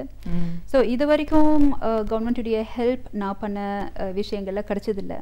எல்லாமே ஒரு தனியாளாக ஒரு டீம் ஒர்க்காக தான் நாங்கள் பண்ணியிருக்கோம். பட் இந்த இந்தியன் ரெட் கிராஸ் சொசைட்டி மூலமாக மேபி எதிர்காலத்தில் கவர்மெண்ட் வந்துட்டு எங்களுக்கு ரொம்ப சப்போர்ட் பண்ணும். எங்களுடைய பிளான்ஸும் எந்த அளவுக்கு நம்ம வந்துட்டு சொசைட்டிக்கு உதவலான்றது நான் கரெக்டான டேர்மில் சொல்ல மாட்டேன். அது ஒரு கான்ட்ரிபியூஷன். ஏன்னா நான் வாழ்கிறேன், நான் இங்கே சர்வை பண்ணுறேன் அப்படின்னாலே வந்துட்டு என் சைட்லேருந்து ஒரு கான்ட்ரிபியூஷன் இருக்கணும். ஸோ அந்த கான்ட்ரிபியூஷனுக்கு அட்லீஸ்ட் இன் ஃபியூச்சர் மேபி இந்த இந்தியன் ரெட் கிராஸ் சொசைட்டி மூலமாக எனக்கு சப்போர்ட் வர்றதுக்கு வாய்ப்பு இருக்குன்றதை நான் நம்புகிறேன். மற்றது என்னால் உப்ப சொல்ல முடியாது. இந்த வருடம் நீங்கள் இந்தியாவோட வருகை எதை சார்ந்ததாக இருக்கு? இந்த தடவை நான் முழுக்க வந்தது 2 காரணங்களுக்காக. என்னுடைய சோஷியல் ஆக்டிவிட்டியை அடுத்த லெவலுக்கு கொண்டு வரணும். என்னுடைய ஃபிலாசபிக்கல் புக் தமிழ்நாட்டில் பப்ளிஷ் பண்ணணும், both language English and Tamil. அது ஒன்று. 2வது, என்னுடைய ப்ரொஃபஷன் வைஸாக நான் ஒரு ப்ராஜெக்ட் அசைன்மெண்ட்டாக இங்கே எடுத்து வரேன். என்னை பொறுத்த வரைக்கும் இந்தியாவில் ரொம்ப மாதம் இருக்கணும், என்னுடைய நாட்டில் இருக்கணும் அப்படின்னு தான் நான் எப்பொழுதுமே வருவேன். இந்த தடவையும் அதே மாதிரியான நோக்கத்தில் தான் நான் வந்திருக்கேன். அதில் நான் சக்ஸஸும் ஆகுன்றதை நான் நம்புகிறேன். ஓகே, ஃப்யூச்சரில் இன்னும் என்ன மாதிரியான விஷயங்கள்லாம் பண்ணணும்னு நினச்சி வச்சுருக்கீங்க? அது ஃப்யூச்சர்லன்னு சொல்ல முடியாது, இப்போவே நான் ஸ்டார்ட் பண்ணிட்டேன். பட் ஆனால் எதிர்காலத்தில் என்னுடைய இலக்கு என்னன்னு நீங்கள் அது உங்களுடைய கேள்வியாக இருந்தால் என்னுடைய பதில் உமன் எம்பவர்மெண்ட்க்கு நான் ரொம்ப கான்ட்ரிபியூட் பண்ணணும்னு நினைக்கிறேன்.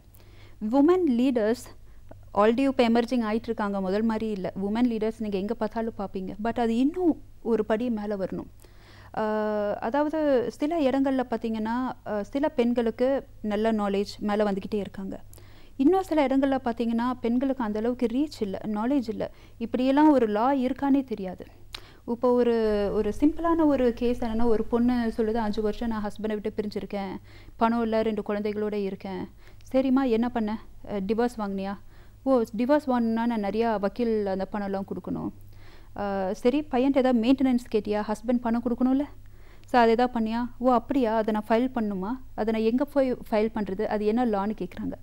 ஸோ இப்படியே பெண்கள் இருக்காங்க, அப்படியே பெண்கள் இருக்காங்க. ஸோ நம்ம இப்படி இருக்கிற பெண்களுக்கும் நம்ம வந்துட்டு தேவையான அவேர்னஸை கொடுத்து அவங்களுக்கு தூக்கி வந்தால் நம்மளுடைய இந்தியாவில் அதுலேயும் தமிழ்நாட்டில் விமன் லீடர்ஸை நம்ம அடிச்சிக்கவே முடியாதுங்க. நம்ம தமிழ் விமன்ஸுடைய அந்த பவர்ஃபுல்னஸ் வந்துட்டு we can't compare with any women in the world with my experience. ஆனால் அவங்கள ஃபைன் டியூன் பண்ணணும் அப்படின்னா எல்லாத்தினாலையும் டெடிக்கேட்டடாக அதை பண்ண முடியாது.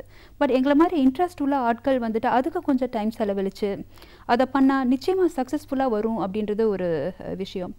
இன்னொன்று வந்துட்டு ஃப்யூச்சருடைய பிளான் என்னென்னா, விமன் ரைட்ஸ், சில்ட்ரன் ரைட்ஸ் ரொம்ப மேஜராக ஃபோக்கஸ் பண்ணணும் அப்படின்றது. இதுக்கு முன்னாடியே பல ஆக்டிவிட்டீஸ் நாங்கள் பண்ணியிருக்கோம். Women rights based, children rights based சில டாக்குமெண்ட்ரி ஃபில்ம்லாம் எடுத்திருக்கோம், அவேர்னஸ் க்ரியேட் பண்ணியிருக்கோம். பட் அது இன்னும் அடுத்த ஸ்டெப்புக்கு கொண்டு போகணும். அது மட்டுமே 10 தானே இல்லை. ஏன்னா நம்ம அது கண்டினியூஸாக இருந்துக்கிட்டு இருக்கணும், ட்ராக் பண்ணிகிட்டு இருக்கணும். அதை சொசைட்டியில் அது உணர்ந்துக்கிட்டே இருக்கணும். ஓகே, இந்த மாதிரி லாஸ் இருக்குது, இந்த மாதிரிலாம் நம்ம வந்துட்டு தன்னைத்தானே காப்பாற்றிக்கலாம். மகளிர் விழிப்புணர்வு கேம்ப் ரொம்ப ரெகுலராக நம்ம ஒவ்வொரு ஏரியாலையும் பண்ணணும். அதெல்லாம் இருக்குது, கவர்மெண்ட் ரூல்ஸ் படி அதெல்லாம் இருக்குது. பட் ஆனால் எவ்வளோ எஃபெக்டிவாக நம்ம பண்ணுறோம் அதெல்லாம் இருக்குது. ஸோ இது எல்லாத்தையும் வந்துட்டு கான்ட்ரிபியூட் பண்ணணும் அப்படின்றது என்னுடைய மேஜர் ஆம்பிஷன். ஓகே, ஒரு பெண்ணாக பல துறைகளில் உங்களை நீங்கள் இணைச்சிட்டு உங்களோட பணிகளை நீங்கள் தொடர்ந்துட்டுருக்கீங்க அப்படின்னும் போது இன்றைக்கு இருக்கிற இந்த பெண்கள் சமூகத்தில் பெண்கள் என்ன மாதிரியான ஒரு முன்னேற்றம் அடையணும், ஒரு தன்னிறைவு பெறணும்னா பெண்கள் எப்படி வாழணும்னு நீங்கள் ஆலோசனை வழங்குவீங்க? பெண்கள் வந்துட்டு என்னை பொறுத்த வரைக்கும் ஆண்களுக்கு அடிமை அப்படின்னு நினைக்கிற அந்த ஒரு பவுண்டரியிலிருந்து வெளியே வரணும். எல்லா பெண்களும் அப்படி கிடையாது, நம்ம சொசைட்டி மாறிக்கிட்டு வராங்க.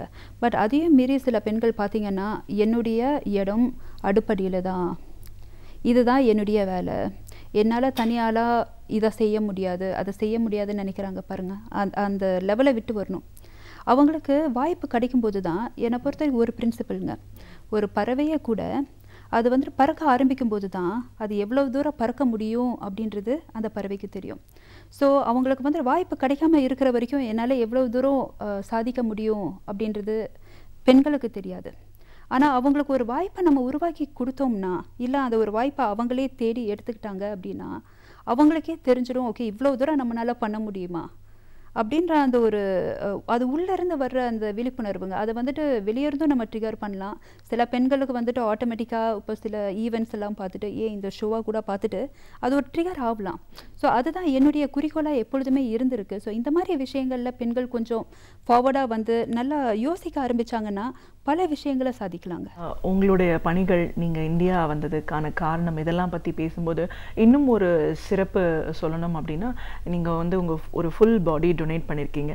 இதை பற்றின ஒரு விழிப்புணர்வு மக்கள் மத்தியில் கொண்டு போகணும்னும் போது நாம் ஒரு விஷயத்த சொல்கிறதுக்கு முன்னாடி அதில் நாம் முதல்ல செஞ்சாதான் அதுக்கு ஒரு ரோல் மாடலாக இருக்கும் அப்படின்னு நீங்கள் சொன்னீங்க.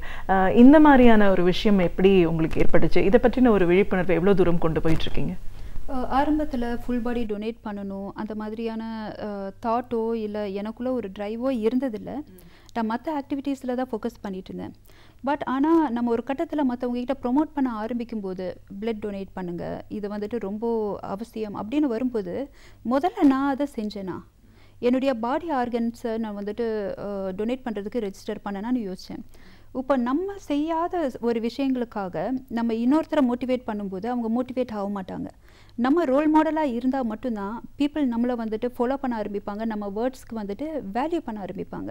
ஸோ அதை நோக்காக எடுத்துகிட்டு வந்து அது இப்போ ரீசெண்டாக தான், இப்போது ஒரு சில மாதங்களுக்கு முன்னாடி தான் வந்துட்டு இந்தியா வரும்போது என்னுடைய என்டையர் பாடியை டொனேட் பண்ணேன். அதுக்கு நான் பெருமையும் படுறேன். இதை பார்த்துட்டு நிறைய பேர் அதை ஃபாலோ பண்ணணுன்றதும் நான் அது ஒரு மிகப்பெரிய விருப்பமாக இருக்குது எனக்கு. ஒரு சமூக சேவகராக உங்கள் பயணம் எப்படி ஆரம்பிச்சிச்சு?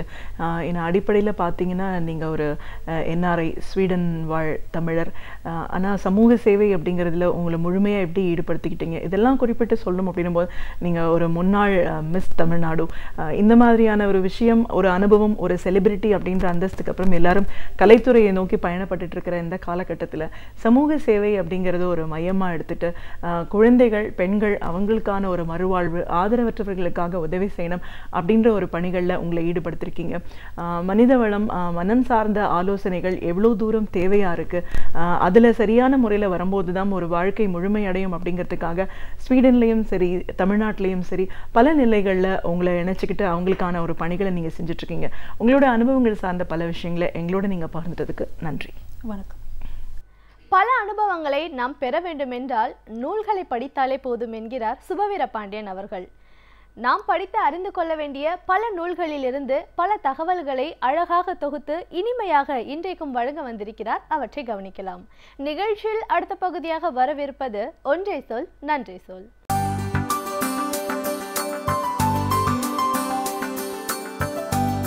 அனைவருக்கும் என் அன்பு வணக்கம். திருமணங்களும் திருமண சட்டங்களும் வெகுவாகவே இன்றைக்கு மாறி இருக்கின்றன என்று சொல்ல வேண்டும். ஏறத்தாழ 19, 20 என்கிற 2 நூற்றாண்டுகளை எடுத்து பார்த்தால் திருமண முறைகளிலும் சரி, திருமண முறிவிலும் சரி, திருமண வாழ்விலும் சரி எத்தனையோ மாற்றங்கள் நிகழ்ந்திருக்கின்றன. அகமன மாற்றம் என்பதுதான் புறச்சூழலினுடைய மாற்றத்திற்கும் வித்திடுகிறது. யாரோ 2 பேர் திருமணம் செய்து கொள்கிறார்கள் என்பது தனிப்பட்ட செய்தி அல்ல. அந்த திருமணம்தான் சமூகத்தின் மீது பெரிய பாதிப்புகளை ஏற்படுத்துகிறது. எனவே இந்த 2 நூற்றாண்டுகளில் ஆங்கிலேயர்கள் ஆண்டபோதும் விடுதலை பெற்ற பிறகும் என்னென்ன மாற்றங்கள் வந்திருக்கின்றன என்று பார்க்க வேண்டும். அதிலும் குறிப்பாக இந்து சட்டம், த ஹிந்து லா என்பது 19ஆம் நூற்றாண்டின் இறுதி வரையிலும் 20ஆம் நூற்றாண்டின் தொடக்கம் வரையிலும் கூட எப்படி இருந்ததென்றால் முழுக்க முழுக்க பெண்ணடிமைத்தனத்தை ஆதாரமாக கொண்ட மத ஆதிக்கம் மிக கூடுதலாக இருக்கிற ஒரு சட்டமாகத்தான் இருந்தது. போராடித்தான் சட்டங்களின் அடிப்படையில் பெண் உரிமைகள் பெறப்பட்டன. இந்த பெண் உரிமைக்கும் திருமணத்திற்கும் இடையில் மிக நெருக்கமான தொடர்பு இருக்கிறது. நீங்கள் ஒவ்வொரு பெண் உரிமை சட்டமும் திருமண வாழ்வோடும் ஆணோடும் தொடர்புடையதாக இருப்பதை நாம் பார்க்கிறோம். வெள்ளைக்காரர்கள் முதலாக ஒரு சட்டத்தை கொண்டு வந்து இங்கே இருந்த பழைய மரபு ஒன்றை முறித்து போட்டார்கள். அது 1829. ஏறத்தாழ 190 ஆண்டுகளுக்கு முன்னால் 1829 லார்ட் பெண்டிங் என்கிற ஒரு வெள்ளைக்கார அதிகாரி தான் அதை துணிச்சலாக செய்தார். அவர் செய்த சட்ட திருத்தமும் மாற்றமும் எது என்று கேட்டால், கணவன் இறந்தவுடன் மனைவியையும் தூக்கி நெருப்பில் எரிந்து விடுகிற அந்த சதி, உடன்கட்டை ஏறுதல் என்கிற பழக்கம் 829 மாற்றப்பட்டது. இதுவும் திருமண உறவோடு தொடர்புடையது. கணவன் இறந்தவுடனே மனைவியை நெருப்பில் போடுவது என்பது இந்த திருமணத்தோடு தொடர்புடையது. அதுதான் முதல் சட்டம். பிறகு நெருப்பில் போடவில்லை, அந்த பெண் வாழலாம், ஆனால் யாரையும் மறுபடியும் திருமணம் செய்து கொள்ள முடியாது. அவள் கைம்பெண்ணாக, விதவையாக காலம் முழுவதும் வாழ வேண்டும். ஒரு 5 வயதில் 4 வயதில் விதவைகளாகிவிட்ட குழந்தைகளெல்லாம் அந்த காலத்தில் உண்டு. 70 வயது வரைக்கும் 80 வயது வரைக்கும் வாழ்ந்தால் கைமை நோன்பு நோற்று வாழ வேண்டும். அது எப்போது மாற்றப்பட்டதென்றால் 1856 விதவை மறுமண சட்டம் வந்து சேர்ந்தது. அந்த கணவனை இழந்த பெண்கள் திருமணம் செய்து கொள்ளலாம். சட்டம் வந்ததே தவிர நடைமுறையில் அவ்வளவு எளிதில் அது வந்துவிடவில்லை. அது மிகப்பெரிய போராட்டங்களை கொண்டதாக இருந்தது. அதற்கு பிறகு 20ஆம் நூற்றாண்டின் தொடக்கத்தில் போராடித்தான் 1929 ஆண்டு சார்டா சட்டம் என்று ஒன்று வந்தது. அது சாரதா அல்ல, ஹாபிலால் சார்டா என்கிற ஒருவர் கொண்டு வந்த திட்டம். முத்துலட்சுமி ரெட்டி அவர்கள் அதற்காக மிகவும் வாதாடினார். குறைந்தபட்ச வயது ஒரு பெண்ணுக்கு 15 இருக்க வேண்டும். அதற்கு முன்னால் திருமணம் செய்யக்கூடாது. ஆணுக்கு 18 பெண்ணுக்கு 15 என்று அன்றைக்கு சட்டம் வந்தது. இப்போது பெண்ணுக்கு 18 என்று அது கூடியிருக்கிறது. 1929 அந்த சட்ட திருத்தத்தை கொண்டு வருவதற்கும் பெரும் போராட்டம் நடந்தது. அதுவும் பெண் விடுதலைக்கும் திருமணத்துக்கும் தொடர்புடையது. எனவே 14 வயதுக்கு முன்பு திருமணம் செய்துவிடக்கூடாது என்பதற்கு ஒரு சட்டம் போட வேண்டிய கட்டாயம் இருந்தது. எல்லாவற்றையும் தாண்டி இறுதியாக விடுதலை பெற்றதற்கு பிறகுதான் இயன்றது என்று சொன்னால் அது தேவதாசி ஒழிப்பு சட்டம். 1947 விடுதலை பெற்ற உடனே நிறைவேறிய சட்டங்களில் ஒன்று தேவதாசி தடுப்பு சட்டம். அதற்கு முத்துலட்சுமி ரெட்டி அவர்கள் சட்ட முன்வடிவத்தை கொண்டு வந்தார். மூவலூர் ராமாமிர்த தம்மையார் போன்றவர்கள் போராடினார்கள். சுயமரியாதை இயக்கம் அதற்காகவே ஒரு மாநாடு கூட்டிற்று. இத்தனை போராட்டங்களுக்கு பிறகு 1947 தேவதாசி தடுப்பு சட்டம் ஒரு குறிப்பிட்ட சமூகத்தில் பிறந்த பெண்களை எல்லோருக்கும் உரியவர்களாக, தேவர்களின் அடியார்களாக மாற்றுகிற ஒரு கொடூரமான நிகழ்விலிருந்து மாற்றம் வந்தது 1947. இவை எல்லாவற்றையும் தாண்டி கூட அண்ணல் அம்பேத்கர் அவர்கள் இந்த இந்து சட்டத்தில் பல திருத்தங்களை கொண்டு வர வேண்டும் என்று முன்மொழிந்தார். அதனை இந்திய நாடாளுமன்றம் ஏற்கவில்லை. அதனால்தான் அவர் தன்னுடைய அமைச்சர் பதவியை விட்டே வெளியில் வந்தார்.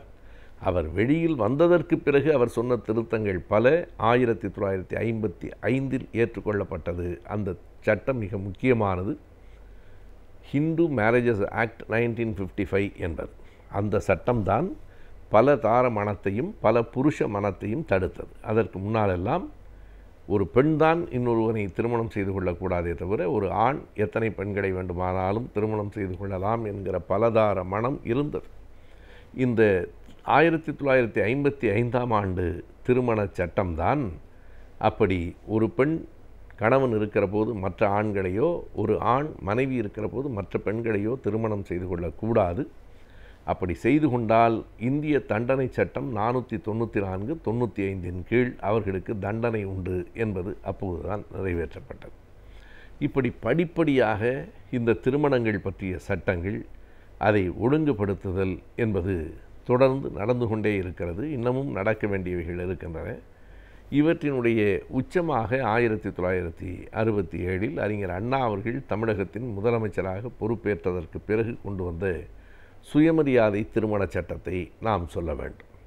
அந்த சுயமரியாதை திருமண சட்டம் என்பது இந்த சடங்குகள், சம்பிரதாயங்கள் எல்லாவற்றையும் தாண்டி ஒரு குறிப்பிட்ட வயதை அடைந்ததற்கு பிறகு ஒரு ஆணும் ஒரு பெண்ணும் ஒருவரை ஒருவர் விரும்பினால் அவர்கள் ஒருவர் முன்னிலையில் திருமணத்தை செய்து கொள்ளலாம். சப்தபதி போன்ற சடங்குகள் நிறைவேற்றப்பட வேண்டும் என்கிற தேவையில்லை என்பதை அந்த சட்டம் சொல்லிற்று. இதில் இந்த சப்தபதி என்பது மிக முக்கியமானது. இந்து சட்டமே என்ன சொல்லுகிறது என்றால், சப்த என்றால் 7, அதனாலே தான் நாம் சப்த ஸ்வரங்கள் என்று சொல்லுகிறோம். இந்த சப்தபதி என்றால் 7 அடி எடுத்து வைப்பது. அந்த 7வது அடியை எடுத்து வைத்தால்தான் திருமணம் என்கிற அந்த சடங்கு நிறைவேறியது என்று அந்த சட்டம் சொல்லிற்று. அதை உடைத்தது சுயமரியாதை சட்டம்தான். அது மட்டுமல்லாமல் இன்னொரு விதமான கட்டுப்பாடும் பழைய சட்டத்தில் இருந்தது. ஒரு மதத்துக்குள் ஒரு சாதிக்குள் தான் திருமணம் செய்ய வேண்டும், ஆனால் ஒரு கோத்திரத்துக்குள் திருமணம் செய்யக்கூடாது. இவைகளையெல்லாம் சுயமரியாதை திருமண சட்டம்தான் எல்லாவற்றையும் மாற்றியது. ஆனாலும் அதிலும் ஒரு செய்தி இருக்கிறது. இந்த சுயமரியாதை திருமண சட்டம் என்பது இந்து திருமண சட்டத்தினுடைய 7வது பிரிவில் தான் சேர்க்கப்பட்டிருக்கிறது. ஆகையினால் இது இந்து மணமகன் அல்லது மணமகள் இன்னொரு மதம் சார்ந்த மணமகன் அல்லது மணமகள் திருமணம் செய்து கொள்ளுகிற போது இந்த சுயமரியாதை திருமண சட்டம் இன்றைக்கும் செல்லாததாக இருக்கிறது. அது சிறப்பு திருமண சட்டம், ஸ்பெஷல் மேரேஜஸ் ஆக்ட் என்பதிலே தான் வருகிறது. அதை மீண்டும் ஆய்வு செய்ய வேண்டும். எந்த மதம் சார்ந்தவர்களாக இருந்தாலும், எப்படி எந்த சாதியை சார்ந்தவர்கள் வேண்டுமானாலும் திருமணம் செய்து கொள்ளலாம் என்று இருக்கிறதோ, அதுபோல் எந்த மதம் சார்ந்தவர்கள் வேண்டுமானாலும் இப்படி சுயமரியாதை திருமணம் செய்து கொள்ளலாம், அது சட்டப்படி செல்லும் என்று கொண்டு வர வேண்டிய கட்டாயம் இருக்கிறது. இந்த வரலாற்றை சொல்வதற்கு காரணம், எந்த ஒன்றும் இயல்பாகவும் எளிதாகவும் வந்துவிடவில்லை. படிப்படியாக ஒவ்வொரு கட்டத்தை தாண்டித்தான் வந்திருக்கிறது. வந்திருக்கிற வரையில் வெற்றி. ஆனால் போதும் என்று நாம் நிறுத்திவிட முடியாது. இன்னும் பலகாத தூரம் நாம் பயணப்பட வேண்டியிருக்கிறது என்பதை நினைவுபடுத்திக் கொள்வதற்காகவும் தான் இந்த திருமணம் தொடர்பான சட்டங்களை நாம் பார்க்க வேண்டியிருக்கிறது. காலத்திற்கு ஏற்றாற்போல் புதுவிதமான கல்விகள் அறிமுகப்படுத்தப்பட்டு வருகின்றன. அக்கல்விகள் எல்லாம் என்னென்ன, அக்கல்விகளை பயின்றால் என்ன மாதிரியான வேலை வாய்ப்புகள் நமக்கு கிடைக்கும் என்பதை பற்றி இந்த பகுதியின் மூலமாக நாம் தெரிந்து கொள்ளலாம். நிகழ்ச்சியில் அடுத்த பகுதியாக வரவிருப்பது ஆலோசனை நேரத்தில் கல்வி மற்றும் வேலைவாய்ப்பு.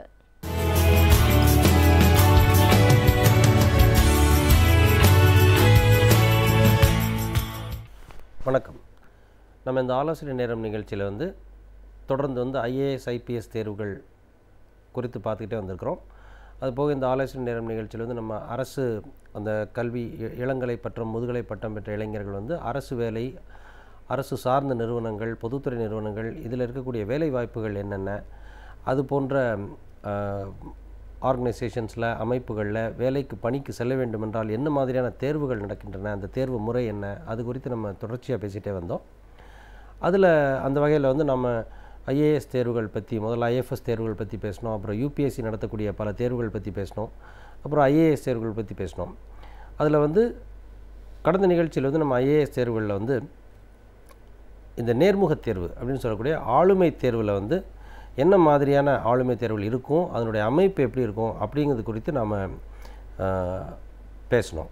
இப்போ அந்த ஆளுமை தேர்வில் எப்படிப்பட்ட கேள்விகள் கேட்கப்படுகின்றன, அந்த ஆளுமை தேர்வில் என்ன மாதிரியான வினாக்கள் கேட்கப்பட்டு என்ன மாதிரியான விடைகள் எதிர்பார்க்கப்படுகின்றன, ஒரு மாணவர்கிட்ட என்ன அங்கே எதிர்பார்க்குறாங்க அப்படிங்கிற விஷயங்கள் குறித்து நாம் இன்னைக்கு கொஞ்சம் விரிவாக ஆராய்ச்சி ஒரு ஆலோசனை பண்ணி பார்க்கலாம்.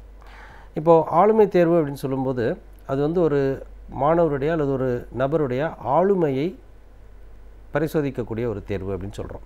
இப்போ அந்த ஆளுமைன்னு என்ன, பர்சனாலிட்டின்னு சொல்லக்கூடிய ஆளுமை அப்படிங்கிறது என்ன அப்படின்னா, ஒருத்தருடைய இன்டர்னல் டிஸ்போசிஷன்ஸ் எப்படி இருக்குது, ஐடியாஸ் எப்படி இருக்குது, அவர் ஒரு விஷயத்தை எப்படி பார்க்குறாரு, அந்த மாதிரி விஷயங்கள் தான் அதில் கேட்குறாங்க, பரிசோதிப்பாங்க அப்படின்னு சொல்லி நம்ம முன்னாடியே நமக்கு தெரியும், முன்னாடியே நம்ம இதை பற்றி பேசியிருக்கிறோம். சரி, அப்போ அது எப்படிப்பட்ட கேள்விகள் கேட்டு எப்படிப்பட்ட பதில்கள் அவங்க எதிர்பார்ப்பாங்க, எப்படிப்பட்ட பதில்கள் நம்ம தர வேண்டும் அப்படிங்கிறது இப்போது முக்கியமான விஷயமாக இந்த நிகழ்ச்சியில் நம்ம பார்க்கலாம். இப்போ ஒரு இன்டர்வியூ அல்லது ஒரு ஆளுமை தேர்வு அப்படின்னு வந்ததுன்னா எல்லா மாணவர்களுக்குமே இருக்கக்கூடிய ஒரு மிகப்பெரிய ஒரு $1 million கொஸ்டின் அப்படின்னு சொல்லக்கூடிய ஒரு வினா, ஒரு கேள்வி என்னன்னு சொன்னால், எனக்கு ஒரு கேள்வி கேட்டாங்க இன்டர்வியூவில், அந்த கேள்விக்கு பதில் தெரியல, அப்போ அந்த பதில் தெரியலங்கிறத நான் எப்படி சொல்லணும், இது ஒரு முக்கியமான ஒரு பிரச்சனையாகவே பார்க்கப்படுது.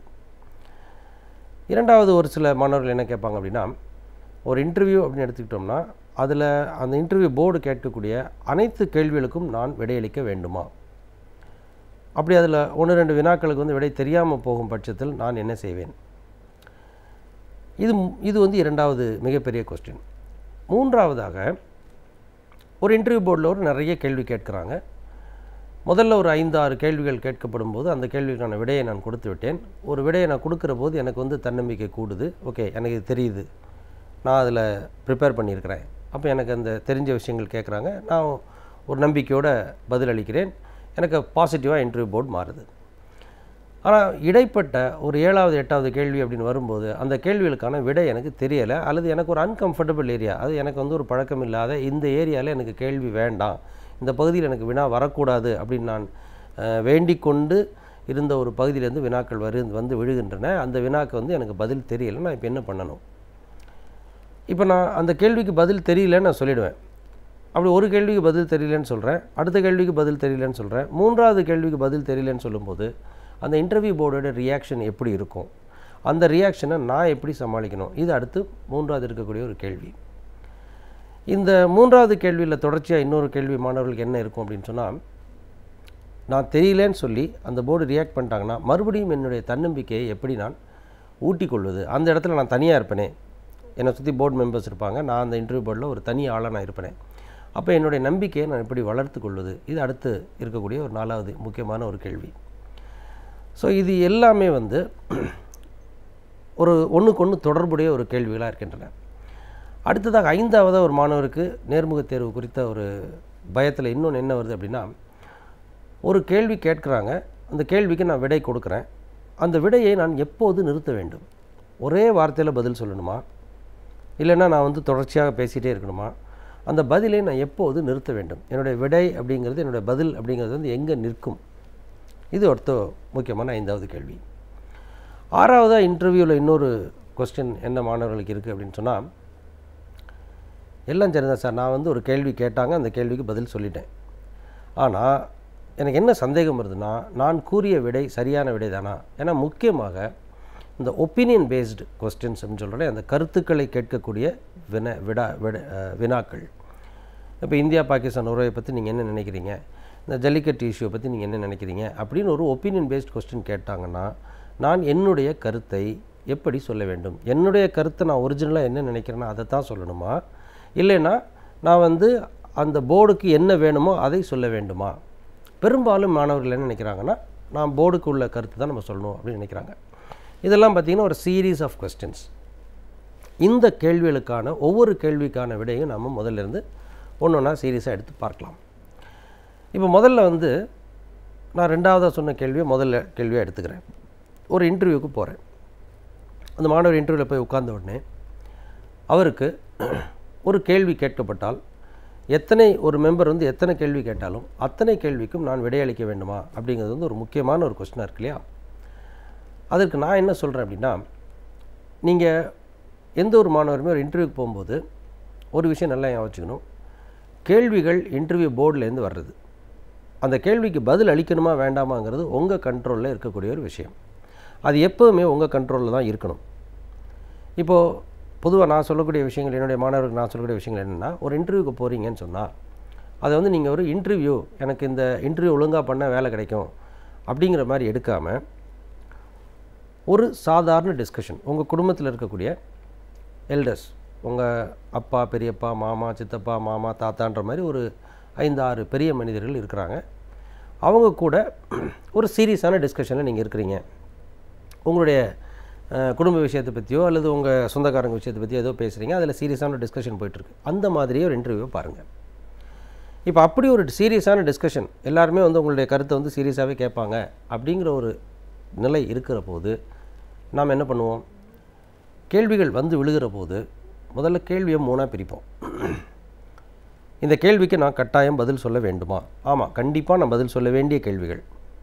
2வது, இந்த கேள்விகளுக்கு எனக்கு விடை, நான் கண்டிப்பாக விடை அளிக்க வேண்டிய அவசியம் இல்லை, இது என்னுடைய கேள்விகள் அல்ல அப்படின்னு 2வது கேட்டகரி பண்ணுவோம். 3வது கேட்டகரி தான் வந்து பார்த்திங்கன்னா இந்த கேட் ஆன் த வால் மாதிரி, இந்த கேள்விக்கு நான் இப்படி பதில் கொடுத்தால், ஒரு பதிலை கொடுத்தால் அந்த கேள்வி எப்படி வந்து அந்த பதில் வந்து அது என்ன தாக்கத்தை ஏற்படுத்தும், அந்த டிஸ்கஷனில் என்ன தாக்கத்தை ஏற்படுத்தும் அப்படிங்கிறத வந்து அனலைஸ் பண்ணி பார்த்துட்டு பதில் சொல்ல வேண்டிய கேள்விகள். இது வந்து ஃபஸ்ட்டு ரூல் நம்பர் 1.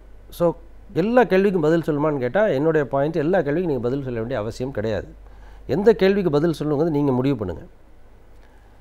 உங்களுக்கு விடை தெரிந்த கேள்விகளுக்கு நீங்கள் பதில் சொல்லணும். இப்போ உதாரணமாக உங்களை பற்றி கண்டிப்பாக நீங்கள் பதில் சொல்லியே ஆக வேண்டிய ஒரு கேள்வி அப்படின்னா எது அப்படின்னு சொன்னால், இப்போ உதாரணமாக நான் இருக்கிறேன்னு சொன்னால் என்னுடைய பயோடேட்டாவிலேருந்து என்னை பற்றின கேள்விகள் வருது. இப்போ நான் எம்எஸ்சி படிச்சிருக்கிறேன், நான் வந்து என்னுடைய கல்லூரியில் வந்து நான் என்சிசியில் வந்து சி சர்டிஃபிகேட் ஹோல்டராக இருந்தேன், நான் என்னுடைய கல்லூரியில் வந்து மாணவர் அமைப்பினுடைய தலைவராக இருந்தேன் அப்படின்னு நான் சொல்கிறேன் அப்படின்னா, அந்த மாதிரி விஷயங்கள்லாம் வந்து என்னை பற்றிய விஷயங்கள், அது அதிலிருந்து வரக்கூடிய கேள்விகள் நான் கட்டாயம் பதில் சொல்லி ஆகணும். ஏன்னா அது என்னை பற்றிய ஒன்று, அந்த நபரை பற்றிய ஒன்று. அந்த கேள்விக்கு வேறு எங்கேருந்தும் பதில் எடுக்க முடியாது, நம்மை தவிர வேறு யாரும் பதில் சொல்லவும் முடியாது. ஸோ அந்த மாதிரி கொஸ்டின்ஸு கண்டிப்பாக நம்ம பதில் சொல்லி ஆகணும்.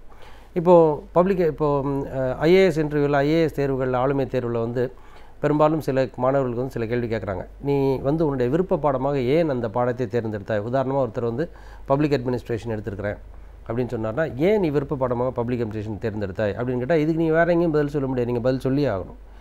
ஏன் நீ வந்து ஐஏஎஸ் தேர்வுகள் எழுதணும்னு விருப்பப்பட்ட, ஏன் ஐஏஎஸ் வந்து உன்னுடைய கெரியராக இருக்கணும் அப்படின்னு ஒரு கேள்வியை கேட்குறாங்க அப்படின்னா, அந்த கேள்விக்கு வந்து கண்டிப்பாக வந்து ஒரு மாணவர் பதில் சொல்லித்தான் ஆகணும். ஏன்னா இது அவரை குறித்த ஒரு கேள்வி.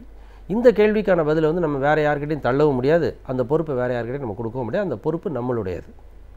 இது முதல் விஷயம். ரெண்டாவது, நாம் கண்டிப்பாக பதில் சொல்ல வேண்டாம் அப்படின்ற மாதிரி வினாக்களை எப்படி சார் ஐடென்டிஃபை பண்ணுறது? ரொம்ப சிம்பிள். நீங்கள் அல்லாத யாரோ ஒரு மூன்றாவது நபர் அல்லது யாரோ ஒருவரை பற்றிய ஒரு கான்ட்ரவர்ஷியலான ஒரு கொஸ்டின் வருது, நெகட்டிவான ஒரு கேள்வியாக இருக்குது அப்படின்னா, நீங்கள் அதுக்கு பதில் சொல்ல வேண்டிய அவசியம் கிடையாது. உதாரணமாக வந்து ஒரு தலைவரை பற்றியோ அல்லது வந்து சில கான்ட்ரவர்ஷியலான இஷ்யூ அப்படின்னு நம்ம சொல்லும்போது, ஒரு பிரச்சனைக்குரிய விஷயத்தை பற்றி பேசும்போது தெரியலன்னு சொல்லலாம். உதாரணமாக வந்து நம்ம ஒரு உயரதிகாரியை பற்றின ஒரு விஷயம் வருது, ஒரு ஃபோக்கஸில் போய்கிட்டு இருக்கு அப்படின்ற பட்சத்துலையோ, அல்லது நாட்டினுடைய தலைவர்கள் பற்றின ஒரு கான்ட்ரவர்சி ஏதாவது வந்துன்னா அது உண்மையா அப்படின்னு கேட்டாங்கன்னா நீங்கள் பதில் தெரியாதுன்னு சொல்ல வேண்டியதான். ஸோ அதை அவாய்ட் பண்ணிக்க வேண்டிய கொஸ்டின்ஸ், அதுக்கு பதில் சொல்ல வேண்டிய அவசியம் இல்லை. மூன்றாவது விஷயங்கள் தான் வந்து, இந்த கேள்விக்கு நான் பதில் சொன்னால் இதற்கான ஃபாலோ அப் என்ன இருக்கும், இதனோட இம்பேக்ட் என்ன இருக்கும். பொதுவாக ஒரு இன்டர்வியூவில் வந்து ஒரு கேள்விக்கு மாணவர் விடை சொல்லும்போது அந்த விடைகளில் இம்பேக்ட் எப்படிப்பட்ட இம்பேக்ட் இருக்கலாம் அப்படின்னா, ஒன்று நீங்கள் ஒரு இம்ப்ரெஷன் க்ரியேட் பண்ணலாம், ரெண்டு கண்டிப்பான இம்பேக்ட் தாக்கம் அப்படின்னா அடுத்த கேள்வி நீங்கள் சொல்லக்கூடிய அந்த பதிலிருந்து வரலாம். ஸோ அந்த பதில், நான் இந்த பதிலை சொன்னால் அதுக்கு அடுத்த கேள்வி என்ன வருங்கிறத ஒரு முறை ஆலோசித்து விட்டு ஓரிரு முறை ஒரு 2-3 செகண்ட்ஸ் திங்க் பண்ணிவிட்டு அந்த பதிலை சொன்னால் கொஞ்சம் பெட்டராக இருக்கும். ஸோ இது வந்து ஃபஸ்ட் ரூல். ஸோ முதல் ரூலு, இன்டர்வியூ அல்லது ஆளுமை தேர்வில் எப்படி நடத்தணும் அப்படின்னு சொன்னால், எல்லா கேள்விகளுக்கும் நீங்கள் பதில் சொல்ல வேண்டிய அவசியம் இல்லை.